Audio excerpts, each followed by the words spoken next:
All right, friends, back for a little bit more learning how to bowl in cricket. I just finished watching, or I'm sorry, just finished doing a reaction to a couple of different types of ways to bowl in different ball grips and what they are intended to do.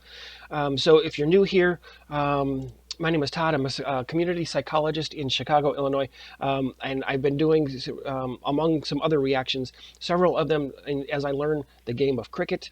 So if you would do me a favor, subscribe. Watch my other videos, my other reactions to cricket, for example, what to do or what are the cricket fielding positions, what are the rules of cricket. I think the first one that I did was how do you play cricket, because I had no idea. And now I'm continuing that by learning the mechanics in the physics, if you will, in the grips of bowling. I'm really interested. Again, and things like that, and comparing it to baseball. I'm slowly becoming a little bit more impressed with the skill in the physics of bowling and the different grips. But having been a lifelong baseball fan, this is the type of movements that I'm used to seeing in baseball games especially at the college and professional level. The different types of fastballs and curveballs and changeups and the different things that they do, in addition to the many different types of grips that are offered, or not offered, but that are possible. And again, this is just a small number of the different types of grips in baseball. So anyway, I'm trying to find evidence for myself, and I started to find some in that last video about the difficulty level of between bowling and pitching, and also how that affects the batter and the batsman and things like that. So let's go ahead and we're going to take a look at this one today. Go back and check the other ones in my playlist that I've done before. If you want to see my first videos as I continue to learn this game, I would love for you to go back and watch those and join me on this journey as I learn. But the one that we're going to watch right now is Science of Sport. Cricket, apparently number 3 in a 6-video series. This comes from Imran Khan. Apparently it's a sports documentary. This person does not own the rights to it. Okay, yeah, so if you want to see this full video right here, you can go check out, I will put links to each of the videos that we show here in the description. So go over there and watch this full video yourself if you like. I don't know that I'm going to go through all 6 of these for cricket. I'm only looking for the mechanics and the physics and the skill with bowling at this point. So anyway, that's where this one comes from. Go over there and watch the whole thing. Give that person a like if you want. But yeah, let's go ahead. We're going to take a look at this one and see what it's got. You cock your wrist so your action is going that way to get the away shape. And generally that is, hopefully, if I was to bowl a delivery, the ball should hopefully shape out. But what is making the ball swing? We asked physicists from the University of Sheffield to find out. Matt Carey has put a cricket ball inside this wind tunnel. Jets of smoke blast down the tunnel to simulate the flow of air around a ball travelling at high speed. To get swing with a cricket ball, you have to have a ball that's asymmetric. So you have a smooth side to the ball here, you have a rough side here, and you point the seam in this direction if you want the ball to travel in this direction. Okay, that's very helpful. So in the reaction that I did just before this one, the woman, the narrators, had mentioned a shiny side, I think she called it. But now knowing that there is a smooth or a shiny side and then a rough or a dull side on either side of the seam, that's really important for me to know. I did not know that before. So that makes, adds to the skill and the movement of the ball. I totally understand that. So I'm really happy to have learned that, and that this person was clear in saying that. Because this side is smooth, the airflow around this side of the ball is what we call laminar flow, which is a very smooth, ordered flow. But because of how the laminar flow operates, it separates from the ball quite early. So the boundary layer might separate around here. So you get a wake behind this side of the ball in this direction. On the other side, however, you have flow which is laminar to begin with. It reaches the seam, and the seam trips it into turbulent flow. So you have a turbulent boundary layer, and a turbulent boundary layer will stick to the ball for longer and separate later. So you end up with a resultant wake coming in this direction. Therefore, you have a force acting on the ball in this direction. So as the ball travels through the air, it will swing in the direction that the seam is pointing. That makes sense. That makes sense. Like that. Yeah, I'm definitely going to do in the next couple of days. I want to do a reaction to, like, what is this ball made of? You know, so there's obviously, you know, some type of thread. But it appears there's 1, 2, 3 rows of threads, and then I don't know if this is a seam in the outer fabric or outer layer, whatever that is, and then 3 additional lines of thread on that side. But you know, what all of these materials are, I don't know. So I'm definitely going to do a reaction soon as far as regarding. We're looking at what the this ball is from made above. of. It's travelling in this direction. It's coated with a layer of air that flows round the ball called the boundary layer. This layer clings to the shiny side and then leaves the ball, causing a wake. The boundary layer is tripped by the seam and becomes turbulent on the rough side. This turbulent layer sticks to the ball for longer. The wake puts more pressure on this side of the ball, making it swing to the right.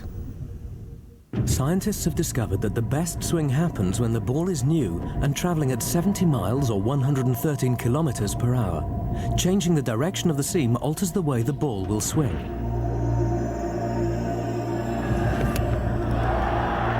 In the 1970s, the great Pakistani captain Imran Khan discovered he could turn this science on its head. Imran found that he could swing the ball in reverse. Reverse swing happens when the ball swings in the opposite direction to conventional swing.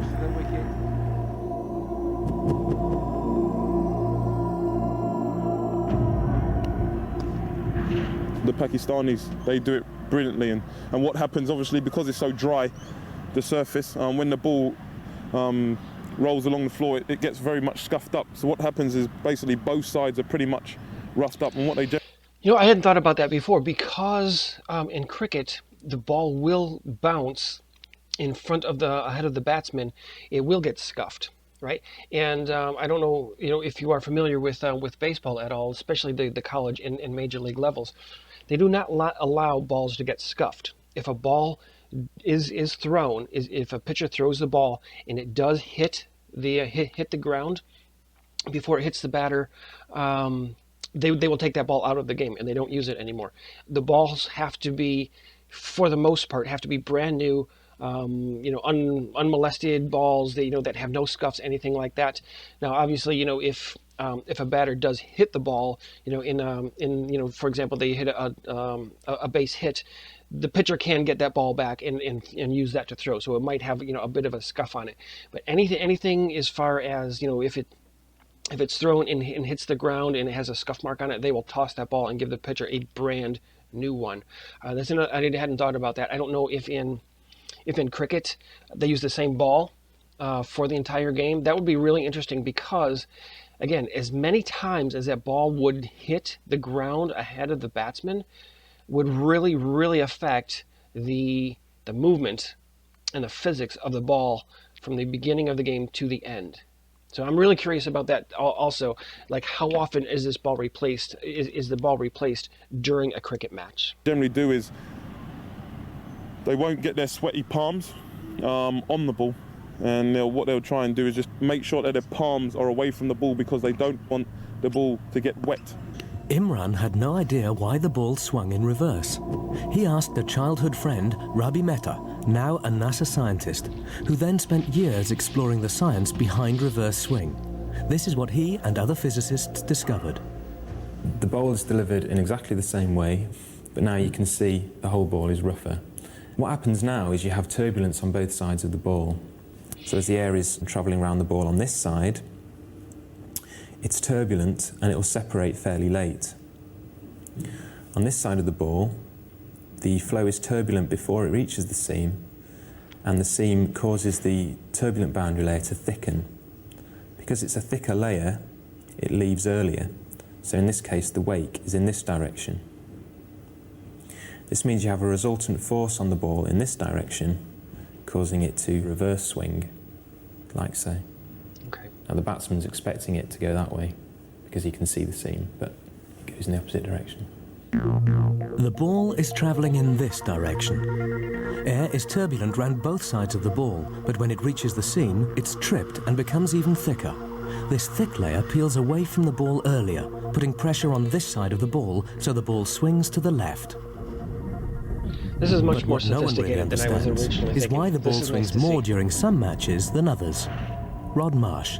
The times it swings most, as far as I'm concerned, is when there is this apparent bed of humidity over the pitch. That to me is when the ball really does swing more than other times. Now why this happens, I don't know, but I just know it happens, and as long as I can recognise the fact that it is going to happen as a player or as a coach, then I'm quite happy with that. Perhaps the most mysterious of the bowling arts is spin. Australian Shane Warne is a master. This was Shane's very first ball against England in 1993, and he bowled out the captain, Mike Gatting. Perfectly pitched leg spinner, pitching just outside leg with a little bit of curve, and that's Wow, a that beautiful was. delivery. Hold on, I'm gonna back that up Shane- and slow it down even more. Here, let me turn the volume on off, or yeah, because, and then I'm gonna put this. I just want to see this in slow motion if I can. I'm gonna put this on half speed, and they've already had it slowed down just a little bit. I want to see the dynamics of this ball.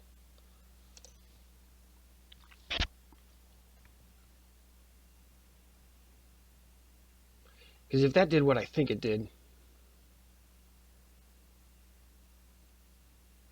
Okay, so I'm not seeing, to be honest, I'm not seeing a whole lot of movement between it leaving the bowler's hand or fingers, right? In this point yet. Yes, it does look like it drops much like a curveball or even a slider might do in the game of baseball that I'm used to, right? So as he throws it, it didn't seem necessarily to have any curve or a whole lot of curve one way or the other, but maybe more of a down break with maybe just a little bit towards the batsman. Okay, but if this does what I think it did, it land behind the batsman and then make a complete turn, and then broke the wickets. Let me take a look at this. Oh, it went in front of the batsman. That was some serious. But again, okay, so that is really, really cool to see, and that is actually kind of fascinating, and that would be really, really difficult to hit. I agree. All right, so again, this is much more sophisticated than I was thinking. Especially, I guess, as far as, that break, that movement comes after it's just landed, within, within a foot or several inches in front of the batsman. And for it to have that kind of movement as soon as it hits the ground in front of you appears to be ridiculous. That was really cool to see. All right, let me bring all this stuff back up again. Normal, and we got the sound. All right. Shane almost single-handedly made the long-lost art of spin fashionable again. As a result, he's occupied a central place in the Australian team for the last decade. Cricket academies are full of Shane wannabes. There is a pace at which you get maximum spin, a pace that you'll get the minimum. That's your maximum. Beautiful. Spin coach Terry Jenner explained the basics. Spin is in your fingers and your wrist, so a nice, comfortable grip. Yeah, a big thing in Not the same for Major League everybody, but Baseball, there and is I'm a sure at the basic college grip level which here, is a spin spreads rate. the ball Like how pretty many evenly times, through how your many fingers. revolutions The idea for a does leg the ball spin bowler is spin not to try and between spin with the his thumb, pitcher and but the you batter. either rest the thumb on the ball or take it away. And then the index finger pulls down and the fourth finger, or the ring finger, spins up. What makes a great spinner? The gift of spin is in the fingers and wrist. It's truly a gift because you can't take someone off the street and say, gee, you got a good build, you look like Shane Warne, I'll teach you how to bowl leg spin or off spin. It doesn't work like that. It's a gift that somehow or other people are born with, and because it's an unnatural thing to sort of be able to turn your fingers and wrist over and impart that sort of the revolutions on the ball. And when you think that a spin bowler, and this is what's made Shane Warne so great, a spin bowler, flicking it out of his hand like that, has to send it through the air and land it in an area about half a metre round. it's an amazing art. There he is. Quicker one into the box. Yeah, I am much Some more people impressed are than I born was with a gift of before spin, like Indian player Anil Kumble. That is nasty. That is nasty. Another star, Sri Lankan bowler Matthaya Muralitharan, bowls unerringly accurately. But his delivery was so extraordinary he was investigated for throwing instead of bowling. The investigators discovered he was born with double-jointed wrists and a bent arm. Can science explain why the ball spins? So hold on. There's this is new to me. So there's a difference between bowling and throwing. Is that the distinction between having and leaving your arm totally straight, as opposed to this type of an action in which, you know, like we use in baseball? Is that the distinction between, or at least that they make in this game, between bowling and if that's true, then I would understand the need for the run-up, right? So in the previous video reaction, I said I don't understand the reason for the run-up. You're using a lot of energy to do that, but that run-up, certainly I can understand where it might be necessary in order to get the overhand straight arm. You can't do that from a standing position.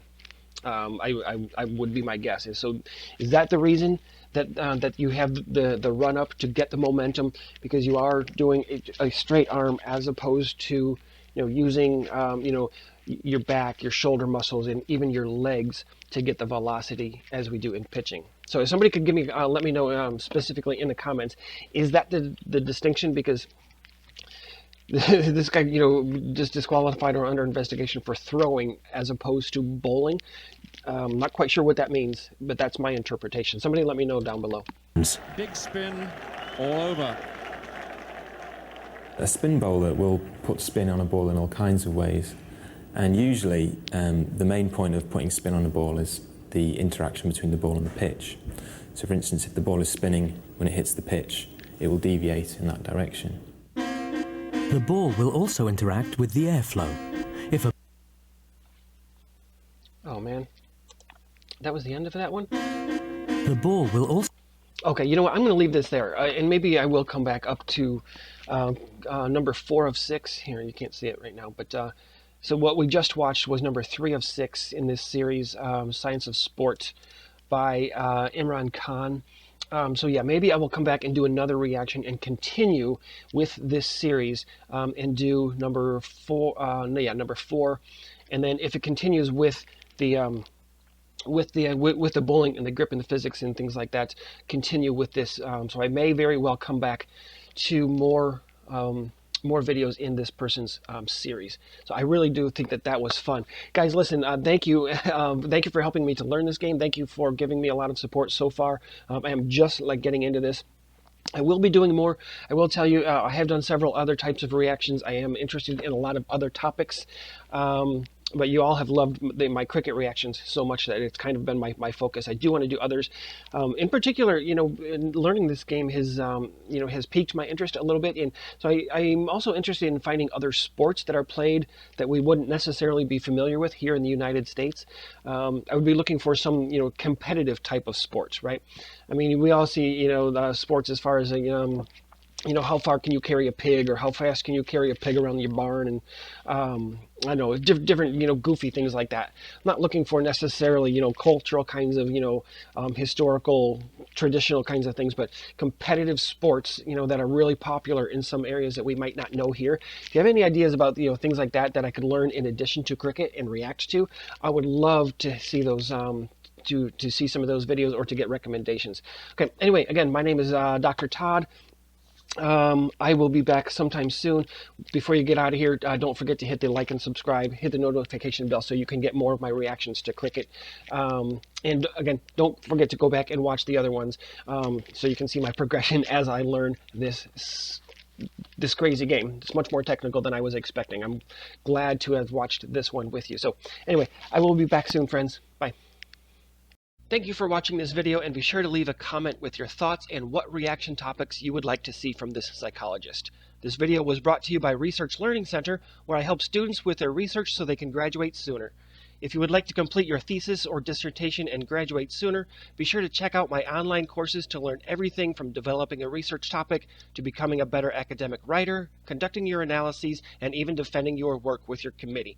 Be sure to check the description for a link to my free Introduction to SPSS course, which includes nearly 4 hours of step-by-step lectures, homework assignments, quizzes, and dozens of downloadable resources.